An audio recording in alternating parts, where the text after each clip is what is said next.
Boa noite, meus irmãos. Cumprimento a todos mais uma vez na paz do Senhor. Vamos fazer aqui um plano B de transmissão da mensagem. Tivemos um problema aí com a internet que inviabilizou a transmissão ao vivo e pedimos desculpas aí que os irmãos ficaram na expectativa, mas infelizmente tem algumas variáveis que não dependem da gente, que é essa questão da internet, e o dia que a internet não está boa a gente não consegue transmitir ao vivo. Eu estava comentando aqui que durante as nossas tentativas, que isso vai nos fazer ter mais saudade ainda da possibilidade de congregar todo mundo junto aqui, que conforme o tempo de Deus vai voltar a acontecer, vai ser muito mais legal e a gente vai valorizar ainda mais essa comunhão. Mas eu vou gravar esse vídeo aqui para tentar passar a mensagem, tentar fazer de uma forma resumida para que não fique um vídeo tão longo. Mas a gente está vivendo uma fase complicada da humanidade, que é essa fase do coronavírus, em que nos gera uma incerteza muito grande. De fato, não sabemos como será o amanhã, como será o futuro, não sabemos o que esperar das próximas semanas, não sabemos quando as coisas vão voltar ao normal, não sabemos quais são as consequências econômicas, sociais e sanitárias que a gente vai ter diante desse quadro todo. E isso gera uma certa preocupação. E a gente precisa nesse momento de um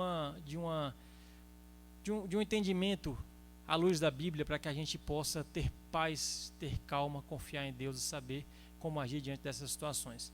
E para falar sobre isso, eu vou trazer uma breve exposição aqui da primeira carta de Pedro, do capítulo 1, que vai nos falar um pouco sobre isso. Contextualizando, Pedro escreveu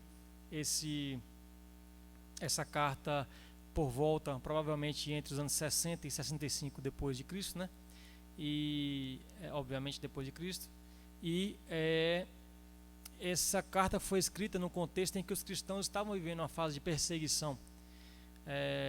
Essa carta, por exemplo, foi escrita poucos anos antes do momento em que o imperador Nero incendiou Roma e, para fugir da culpa, culpou os cristãos de terem feito isso, gerando aí um aumento da perseguição aos cristãos. Então era uma época muito conturbada. E os cristãos, naturalmente, estavam aí, que Pedro chama no enunciado de forasteiros. Eles estavam dispersos aí pelo território da Ásia, fugindo dessas perseguições e, naturalmente, preocupados com as consequências que poderiam sofrer.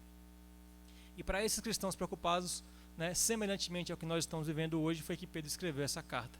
E eu vou começar lendo aqui a partir do verso 3, 1 Pedro, capítulo 1, verso 3.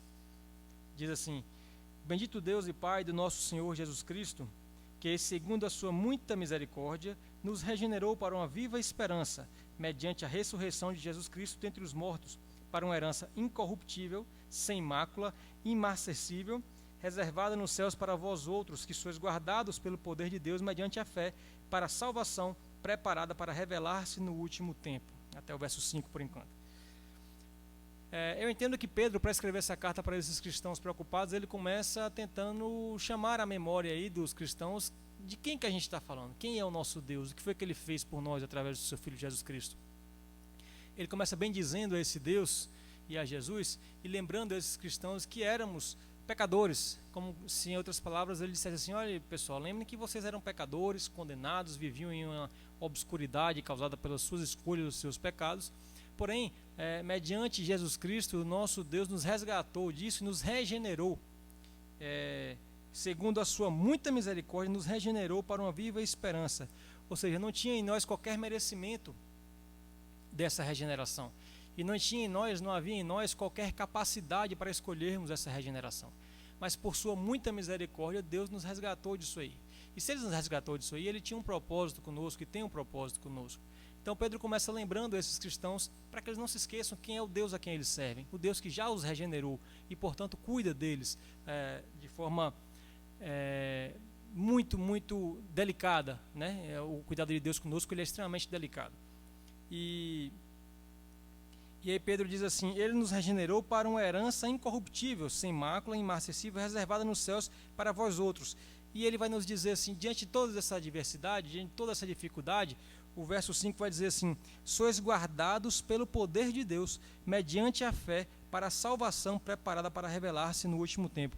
Ou seja, Deus nos regenerou e nos resgatou daquela vida de pecado, porque Ele tinha um propósito e tem conosco um propósito de nos guardar em seu poder e mediante a fé para a nossa salvação, que foi preparada por Ele, já está preparada por Ele para os últimos tempos. Ou seja, então Pedro começa essa carta dizendo assim: olha, meus irmãos, Deus, aquele mesmo Deus que fez tudo isso com vocês, Ele tem cuidado de vocês, né? O cuidado de Deus conosco é tão grande. Ontem eu estava conversando com os jovens na nossa reunião online e a gente estava debatendo sobre o capítulo 10 de Mateus, quando Jesus fala assim: olha, até os cabelos de sua cabeça são todos contados, quando Ele vai enviar os 12 apóstolos para pregar, né? E ao mesmo tempo que Ele fala que os apóstolos enfrentarão várias dificuldades, Ele diz assim: até os cabelos da sua cabeça são contados. Ou seja, se faltar um cabelo da minha cabeça, Deus vai saber que faltou e Ele vai tomar uma providência diante disso.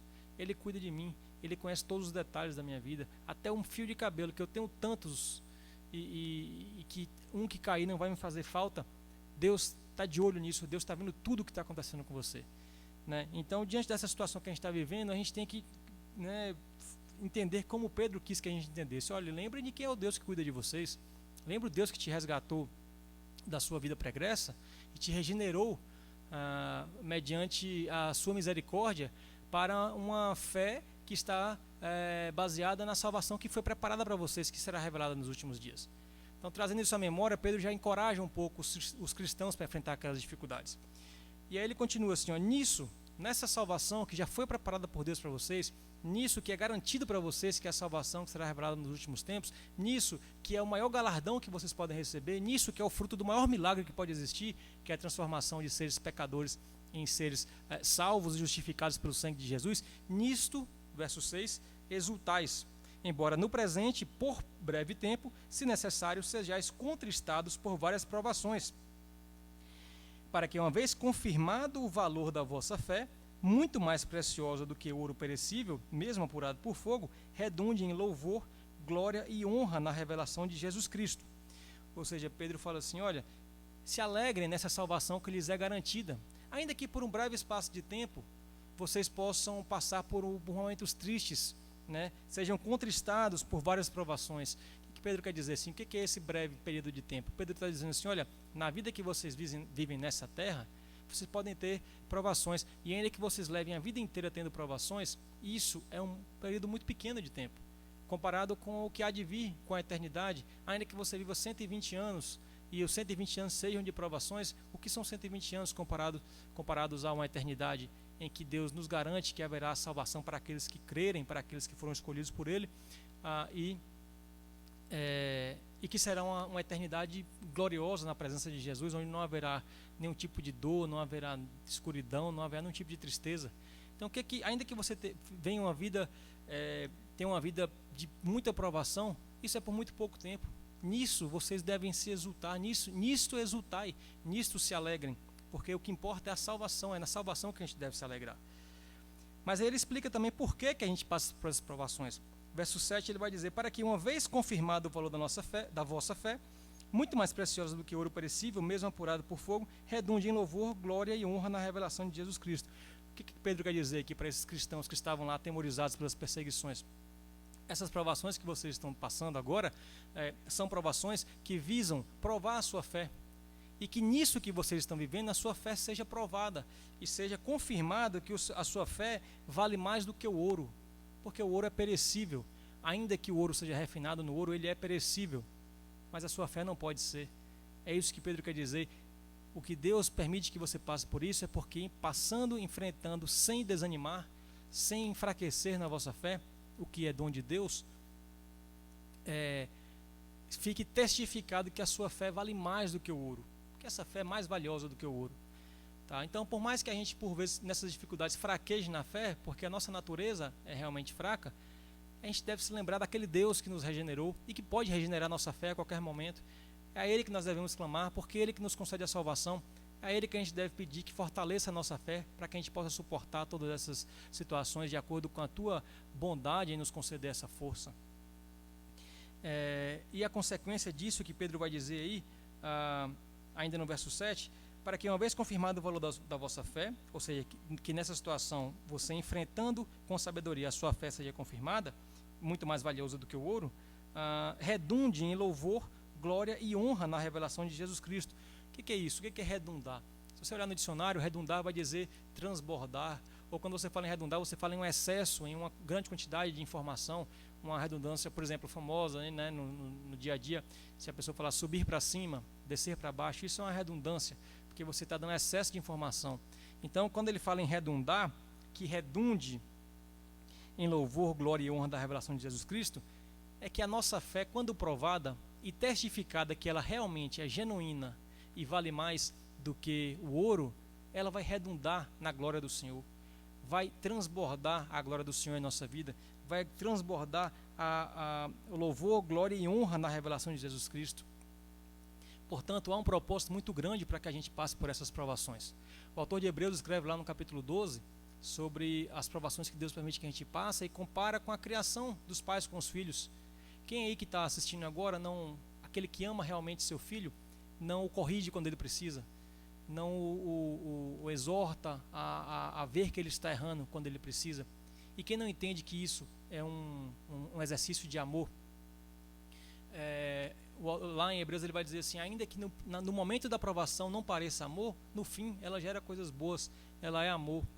E Deus sabe, e ele ainda compara dizendo assim, os pais corrigem seus filhos conforme o tempo que eles acham que é correto, mas Deus sabe todas as coisas. Né? Às vezes o pai pode errar em parar de corrigir, mas Deus não, Deus sabe o tempo exato de todas as coisas. Então o motivo pelo qual nós estamos passando, Deus tem um propósito com tudo isso, e tem um tempo para que essas coisas aconteçam. E diante dessa situação atual, o que a gente pode entender do coronavírus é que é exatamente isso que está acontecendo. Deus está permitindo que a gente passe por isso, por seu amor, porque Ele está querendo nos corrigir, por sua misericórdia. Ele poderia simplesmente nos deixar largado lá a nossa própria condenação, porque era isso que a gente teria como consequência dos nossos atos. Né? Se a gente não tivesse sido chamado a atenção ao longo da nossa vida, se as coisas não começassem a dar errado, se Deus não permitisse que a gente passasse por provações, a gente não refletiria, não iria refletir de que a gente realmente tem que mudar, que a gente precisa corrigir alguma coisa. Portanto, o coronavírus nada mais é do que um ato de misericórdia de Deus com a sua igreja, para que a igreja reflita e perceba aquilo que ela precisa mudar, que ela se volte verdadeiramente para Deus, que a Bíblia possa voltar a ser pregada de forma genuína, né, que a gente não esteja tão somente baseado nas coisas que a gente pode conseguir de Deus, e sim naquilo que é o mais importante, que a gente já recebeu dele de graça, que é a salvação, que a gente não fique buscando tão somente milagres novos ou curas, etc. Deus faz isso sim, mas não existe milagre e cura maior do que aquele já fez conosco. Esse coronavírus está nos fazendo refletir sobre a importância de exercermos o amor com os nossos irmãos, como eu falei no começo, de cultuarmos a Deus em comunhão com os nossos irmãos. Então tudo isso é ato de misericórdia com Deus, para que a gente volte a valorizar a essência do cristianismo, né? Porque se Deus não quisesse ter essa misericórdia, Ele simplesmente poderia nos deixar largados lá e não nos advertir que a gente está errado. E a gente sabe qual era a consequência que a gente iria colher se Deus nos deixasse largar da nossa própria sorte. Então, continuando aqui, Pedro vai dizer assim: redunde em louvor, glória e honra na revelação de Jesus Cristo. Esse Jesus Cristo, a quem não havendo visto, amais. Verso 8, né? A partir do verso 8. A quem não havendo visto, amais, no qual não vendo agora, mas crendo, exultais com alegria indizível e cheia de glória, obtendo o fim da vossa fé, a salvação da vossa alma. A Bíblia diz, e todos nós sabemos, que a salvação vem pela fé, e essa fé é dom de Deus. E a gente fica pedindo, como eu falei, a gente vai ter que pedir a Deus para aperfeiçoar a nossa fé, porque isso vem dele, e essa é a forma como ele vai fazer isso. Pedro explica aí que é através dessas provações que Deus vai aperfeiçoar a nossa fé. E quando você tem a fé aperfeiçoada por essas provações, a consequência é que você, ainda não vendo Cristo, crê, porque você vai associar aquilo que Pedro falou no começo do texto, que foi ele que te regenerou. Você vai se lembrar disso diante das suas provações, e você vai crer cada vez mais, ainda que você não veja. E isso, crendo, exultais com alegria indizível e cheia de glória, obtendo o fim da vossa fé, a salvação da vossa alma. Vamos prestar atenção aqui: o fim da nossa fé não é o término da nossa fé, o fim aqui é a finalidade da nossa fé, o alvo da vossa fé. E o alvo da nossa fé não deve ser qualquer coisa que Deus ainda possa fazer por nós, não deve ser baseado em coisas para este mundo, não deve ser na bênção financeira, não deve ser mesmo em cura de doenças, não deve ser em nada que seja perecível para este mundo. O alvo da nossa fé, como diz Pedro aqui, verso 9, a salvação da vossa alma. Porque assim como essas provações que Pedro falou são passageiras, são por um breve espaço de tempo, as coisas boas destinadas a esta vida também são passageiras. E se nós focarmos a nossa busca para coisas que são para esta vida, o nosso galardão será todo aqui nessa terra. Mas não é isso que Pedro está dizendo. Pedro está dizendo que o alvo da nossa fé, o fim, a finalidade da nossa fé, o alvo é a salvação das nossas almas. Portanto, como é que a gente deve encarar essa situação do coronavírus? Como é que a gente deve aperfeiçoar a nossa fé? Por isso que eu acho que o coronavírus é a misericórdia de Deus, para que a gente volte a focar no nosso alvo, que é a salvação, que é aquilo que Deus já fez, que a gente volte a servir a Deus e não só se servir dele, que a gente volte a estar disposto para propagar o evangelho, para crescer o reino de Deus e não para alcançar favores desse Deus, que ele faz conosco por sua bondade e conforme a sua vontade quando ele quer, e que a gente não pode dizer para Deus quando é que ele deve fazer as coisas, e sim ouvir a sua voz, obedecer aos seus mandamentos que estão nessa palavra, para que o seu reino possa crescer e que mais pessoas desfrutem dessa tão maravilhosa salvação gratuita que nós recebemos. Este é o nosso propósito aqui, e o coronavírus vai nos fazer perceber que precisamos voltar a focar nessas coisas. Ainda sobre salvação, Pedro vai dizer no verso 10, foi a respeito dessa salvação que os profetas indagaram e inquiriram, os quais profetizaram acerca da graça a vós destinada, investigando atentamente qual a ocasião ou quais as circunstâncias oportunas, indicadas pelo Espírito de Cristo que neles estava, ao dar de antemão testemunho sobre os sofrimentos referentes a Cristo e sobre as glórias que os seguiriam.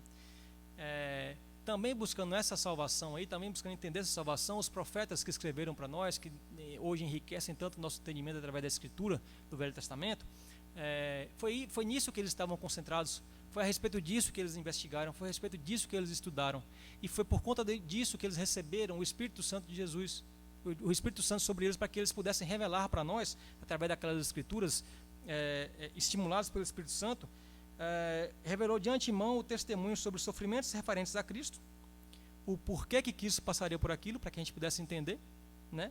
E as glórias que seguiriam esses sofrimentos. Então Cristo realmente sofreu, né? Sofreu muito por nós, morreu em nosso favor, mas ele foi ressuscitado, e à medida que na morte de Cristo nós também morremos para o pecado, porque com a morte dele, o nosso pecado ele é anulado, as consequências do nosso pecado no tocante à salvação, elas são anuladas, porque a gente deixa de ser condenado por isso, aqueles que crerem nesse sacrifício, aqueles que recebem a Cristo como Salvador.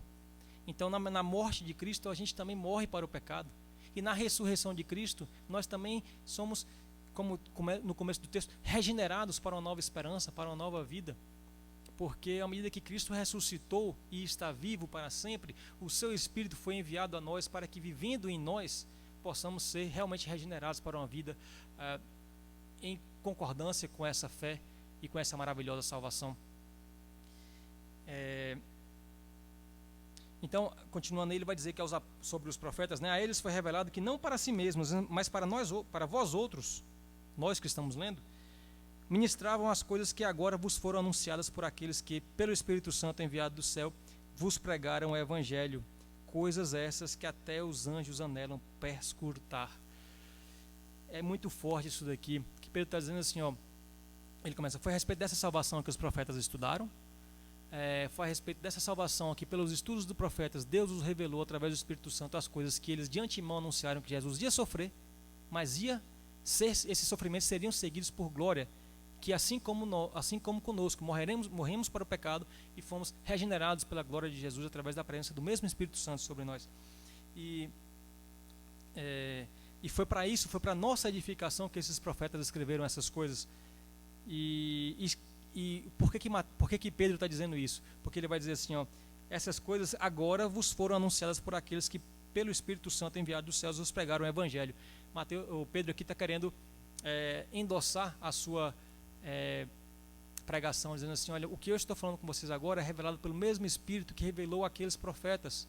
Porque a gente sabe que os judeus, eles valorizavam muito as Escrituras, né, como valorizam até hoje, como nós cristãos devemos valorizar. E Pedro compara o que os apóstolos pregaram sobre salvação, sobre o Espírito Santo, sobre o sofrimento e a glória de Cristo, como sendo revelado pelo mesmo Espírito que havia revelado aos profetas. E aí ele finaliza com a frase que diz assim: essas coisas que são reveladas a vocês a respeito da salvação são coisas que até os anjos anelam perscrutar. Em outra tradução vai dizer assim: até os anjos aguardam, anseiam por observar. Vamos imaginar como é que estão os anjos nesse momento, né? Os anjos, eles já participam da glória de Deus, eles já convivem com Deus de uma forma diferente, eles já têm um relacionamento direto com Deus, eles ouvem as ordens de Deus, eles estão aqui acampados amando de Deus. A gente entende que os anjos devem ter, embora não saibamos exatamente como é que é, mas devem ter uma relação já maravilhosa com o nosso Criador. Agora você imagina se mesmo tendo já uma relação maravilhosa, eles ainda assim estão ansiosos para ver o que está por vir. Imagina como vai ser. Vamos imaginar como vai ser essa salvação sobre a qual Pedro está falando. É muita misericórdia de Deus em pegar ali daquela quantidade grande de gente, da qual todos nós fazemos parte, praticando o erro, praticando maldade, só fazia coisa errada. A gente já nasce sabendo pecar. Quem é que ensina uma criança que ela, quando faz uma coisa errada, deve esconder dos pais? Quem é que ensina uma criança a mentir? Quem é que ensina uma criança de que o que ela deve, quando ela se ofende, ela ira e bate no seu coleguinha quando ela tem 2 anos de idade? Quem é que ensinou a criança a fazer isso? Será que nós não já nascemos tendenciosos ao pecado? A nossa natureza pecaminosa vem quando a gente nasce. Ainda que a criança ainda não tenha consciência, mas percebam que ninguém ensinou ela a pecar. Ela nasceu tendenciosa ao pecado. Então todos nós fomos assim e vivemos assim até aquele dia em que Jesus, por pura misericórdia, dentre toda aquela humanidade pecadora, Jesus vai lá e me escolhe, e escolhe você, para tirar desse meio, para que a gente morra para o pecado junto com Ele na cruz, e para que a gente ressuscite para a nova vida, buscando o seu reino, assim como Ele também ressuscitou dos mortos, e envia o seu Espírito para que a gente possa persistir nessa caminhada. Então, de fato, a gente entende por que até os anjos estão ansiosos para ver as consequências e o que vai se seguir essa salvação, aquela salvação que será revelada nos últimos tempos, como o próprio Pedro falou. E se a gente entende isso, o que Pedro continua dizendo aqui a partir do verso 13? Por isso, por esse entendimento, por essas coisas que até os anjos anseiam ver, por essas coisas que foram reveladas pelos profetas, pelos apóstolos que pregaram o Evangelho, por tudo isso que a gente está entendendo, Pedro vai dizer: por isso, cingindo o vosso entendimento, sede sóbrios e esperai inteiramente na graça que vos está sendo trazida na revelação de Jesus Cristo. Diante de toda essa situação que a gente está vivendo, a gente deve esperar inteiramente. O que é esperar inteiramente? É não ter outro tipo de espera. Toda a minha espera, toda a minha confiança, toda ela 100% deve ser depositada em Jesus Cristo, na graça que vos está sendo trazida na revelação de Jesus Cristo. É nessas coisas que a gente deve confiar inteiramente. É nisso que a gente deve confiar inteiramente, no próprio Jesus, no próprio Deus. E como é que a gente vai viver em concordância com essa confiança? A partir do verso 14. Como filhos da obediência, não vos amoldeis as paixões que tinhais anteriormente na vossa ignorância. Pelo contrário, segundo é santo aquele que vos chamou, tornai-vos santo também vós mesmos em todo o vosso procedimento, porque escrito está: sede santos, porque eu sou santo. Não tem como a gente, de acordo com o que Pedro expôs aí, refletir em tudo que a gente foi poupado de consequência pela grande misericórdia de Deus em nos salvar, e a gente não desejar levar uma vida que seja agradável a Deus, que a gente possa agradar a Deus e a Jesus Cristo, de forma que a gente vai morrer para aquela vida passada. Não vamos mais nos amoldar naquelas paixões que a gente tinha antes, porque, como Pedro diz, tínhamos essas paixões na nossa ignorância, mas agora não somos mais ignorantes, fomos regenerados, não somos mais ignorantes, não podemos mais ter as mesmas práticas. Pelo contrário, assim como aquele que nos chamou é santo, sejamos nós também santos. Pedro está exortando, pessoal, não tenham medo dessas perseguições que vocês estão tendo. Tudo isso aí acontece para que a vossa fé seja aperfeiçoada e que Deus encontre nela um valor maior do que o do ouro. Entendendo isso, vivam dessa forma, para que a sua fé seja aperfeiçoada, você transborde da graça de Deus, da graça de Cristo, e, por consequência, vivam em um novo comportamento, abandonando aquelas práticas anteriores, por obediência a esse Cristo que vos salvou, obedeçam aos seus mandamentos. Aí ele vai continuar no verso 17, dizendo assim: ora, se invocais como Pai aquele que, sem acepção de pessoas, julga segundo as obras de cada um, portai-vos com temor durante o tempo da vossa peregrinação, sabendo que não foi mediante coisas corruptíveis, como prata ou ouro, que fostes resgatados do vosso fútil procedimento que vossos pais vos legaram, mas pelo precioso sangue, como de cordeiro sem defeito e sem mácula, o sangue de Cristo, conhecido com efeito antes da fundação do mundo, porém manifestado no fim dos tempos, por amor de vós, que por meio dele tendes fé em Deus, o qual o ressuscitou dentre os mortos e lhe deu glória, de sorte que a vossa fé e a esperança estejam em Deus. Olha o que Pedro fala conosco aqui. Você não chama Deus de Pai? Você não se refere a Deus como meu Pai? Você não canta hinos dizendo Pai? Você não começa a oração falando meu Pai, meu Senhor, meu Deus, Pai amado? Não é assim que você começa a sua oração?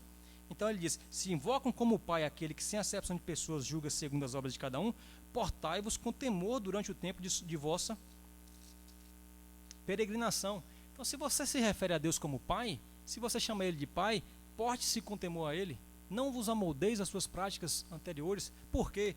Porque ele vai dizer aqui, porque não foi mediante a coisas corruptíveis como prata e ouro que fostes resgatados do vosso fútil procedimento que vossos pais vos legaram.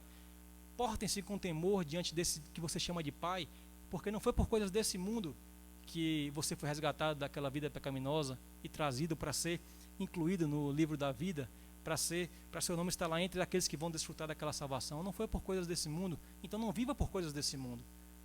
Não vos amoldeis nas coisas desse mundo. Se você chama Deus de Pai, porte-se com temor a Ele. Porque o que salvou você dessas práticas, o que colocou na relação daqueles que serão salvos, foi sangue precioso como de cordeiro, sem defeito e sem mácula, o sangue de Cristo. Deus nos amou de uma forma que a gente não tem como descrever. A gente não merecia nada disso. A gente estava condenado ao inferno. A nossa vida antes de conhecer a Cristo era dia após dia a passos largos para o inferno, para o fogo, para a condenação. Mas foi por esse sangue e por amor. Olha só, no verso 20: conhecido com efeito antes da fundação do mundo. Antes de Deus fundar o mundo, Ele já tinha o plano de salvação para nós, porque Ele conhecia as suas criaturas, o pré-conhecimento de Deus a nosso respeito. Ele conhecia que nós seríamos pecadores, Ele conhecia que nós seríamos falhos, e por isso Ele teve misericórdia de nós que estamos aqui atentos à sua palavra. Infelizmente, há alguns que não têm essa mesma não receberam essa mesma misericórdia de Deus, alguns que não se tiveram encontro com Ele, alguns que não vivem dessa forma. Mas para nós que estamos aqui, se você está ouvindo essa palavra agora, é porque de alguma forma Deus fez que você ouvisse, e isso é a sua misericórdia. Se você está vivendo num mundo diante de tribulações como o coronavírus, é Deus tendo misericórdia com você, para que você perceba o quanto você precisa dele. A gente ainda está sendo muito poupado aqui. Olha nos grandes países aí, não sei se vamos chegar a esse ponto no Brasil. Não importa o quanto dinheiro você tem, não importa o seu plano de saúde, se é bom ou se não é, não importa se você tem um médico na sua família, não importa se você pode comprar comida boa, não importa se você tem dinheiro para comprar um remédio caro, não importa nada disso agora. Só tem uma coisa que importa, só tem alguma coisa que pode te salvar, é o próprio Deus.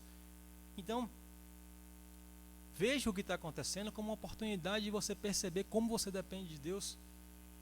E quando eu falo você, eu falo para mim também, porque todos nós dependemos de Deus.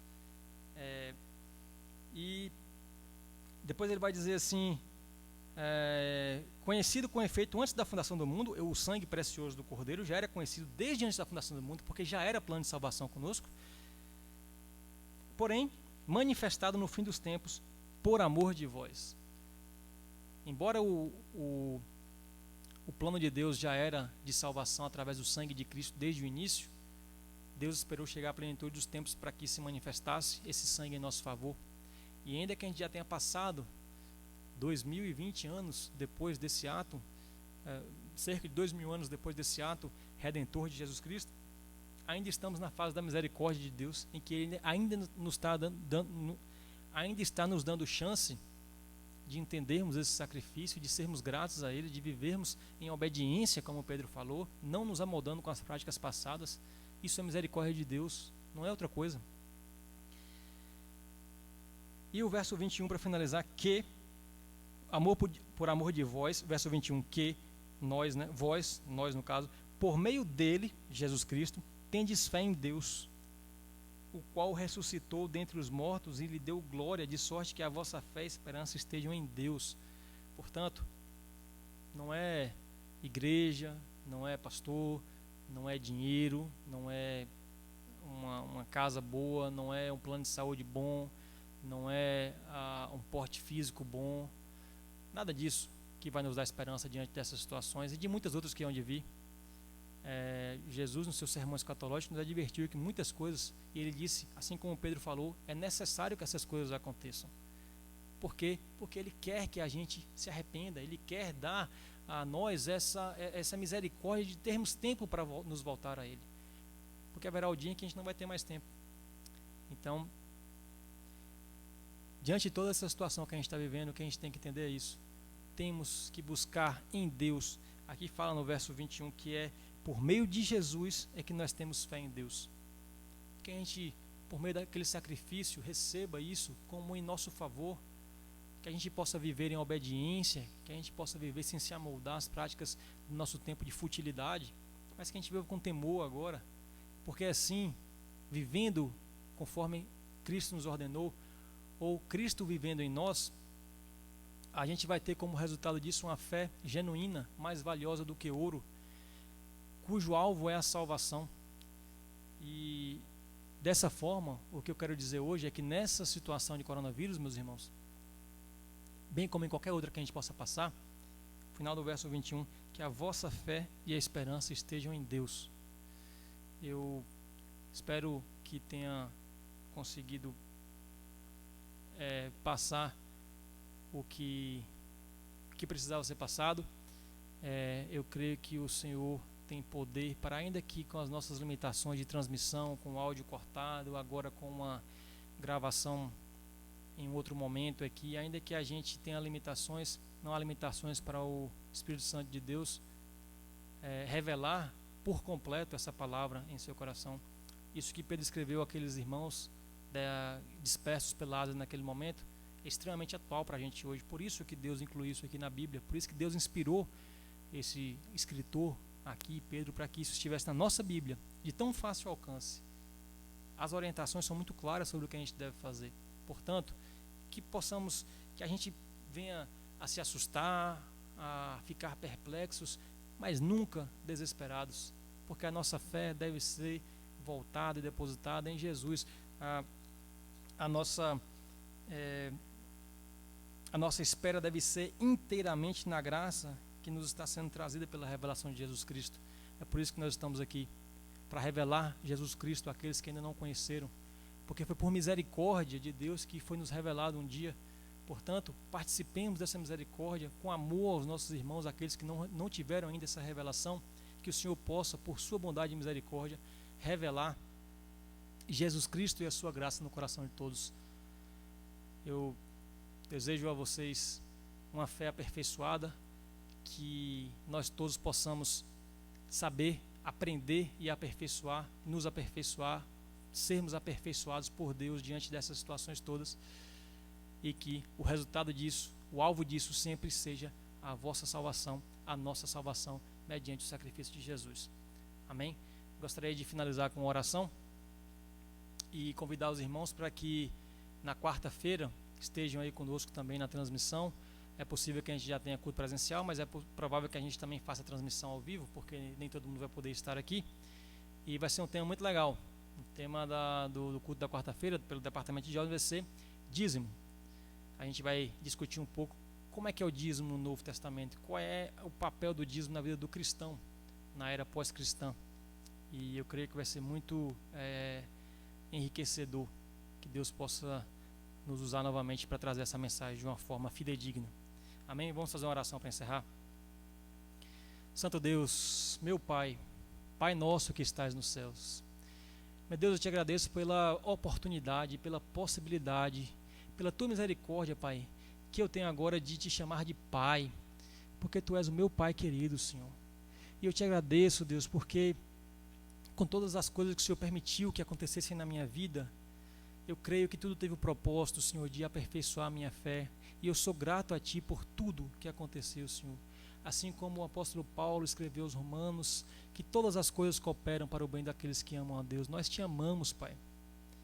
Tu és o nosso Pai, e nós sabemos que tudo isso é por Ti permitido para que a gente se aperfeiçoe, Senhor, por Tua bondade, por Tua misericórdia. E nós podemos ver isso, Pai, porque ao passarmos por essa situação, Pai, termos a certeza absoluta de que é o Senhor que nos dá suporte, sentimos, ó Pai, maior tranquilidade ainda. Sentimos que a nossa fé, provocada por Ti, Deus, gera, Senhor, uma revelação transbordante da graça de Jesus em nossa vida, Pai. Só o Senhor pode fazer isso por nós, meu Pai, por isso te agradeço. E peço, Pai, neste mesmo tempo, que o Senhor possa nos ajudar a viver com temor a Ti, Senhor. Que o Senhor possa nos ajudar a viver, Senhor, sem nos amoldar por as nossas futilidades prévias, Pai, porque graças a Ti, Pai, graças àquele precioso sangue, Deus, de Jesus derramado em nosso favor, somos feitos filhos e podemos te chamar de Pai. E que a gente viva como filhos, Deus, obedecendo os Teus mandamentos, ó Pai.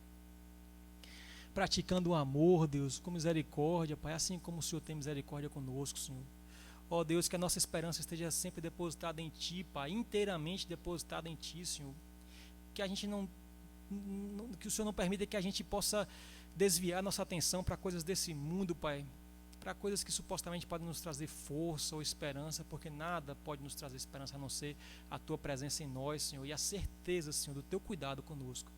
Por isso te agradeço, Pai, e peço que para todos nós e aqueles que estão ouvindo neste momento essa mensagem, que a Tua graça seja revelada, Pai, e que nisso a nossa esperança seja firme, Senhor, certos, ó Pai, daquele momento em que a Tua salvação será concluída em nossa vida, Pai.